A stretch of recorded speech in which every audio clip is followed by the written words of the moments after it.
The opposite angle theorem, or OAT, is the idea that when two lines cross, you're always going to make four angles. Here's a line, 1, 2, 3, 4 different angles.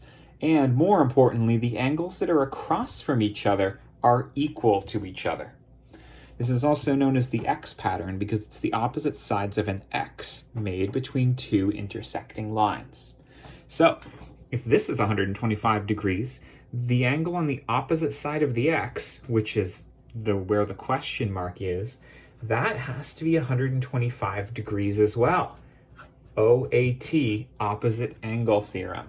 Some teachers will call this the X pattern.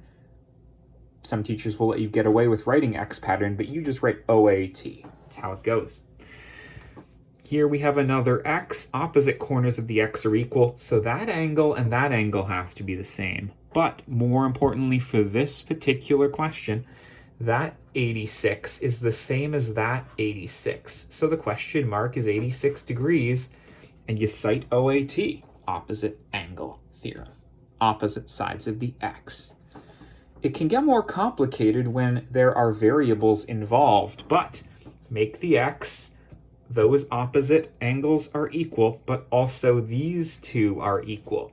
What that tells me is that 6x minus 7 is the same as 3x plus 14.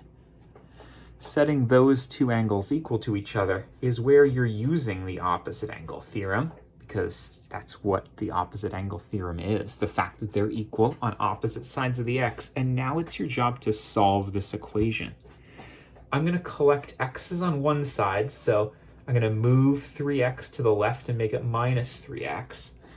I'm going to move this minus 7 to the other side of the equal sign. I still have my 14, and my minus 7 becomes plus 7. Note, I'm putting everything with x on the left side of the equal sign, everything without it on the right side. 6x minus 3x is a 3x left over there. 14 plus 7 is 21. 3 times something is 21. Well, even if you don't know what that is, you can just undo multiplication with division. 21 divided by 3 is 7. So x had to have been 7 here. That's probably all the question was going to ask, but hey, let's figure out what these angle sizes actually are. We have 6 times 7 minus 7. Knowing that x is 7, that would have been a 35-degree angle. Doesn't look like 35 degrees, but hey, sometimes diagrams are not to scale. This one is 3 times 7 plus 14. 3 times 7 plus 14.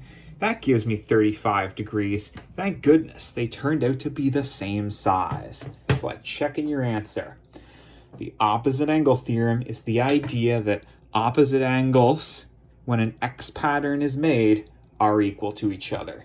Easy peasy, lemon squeezy. Best of luck.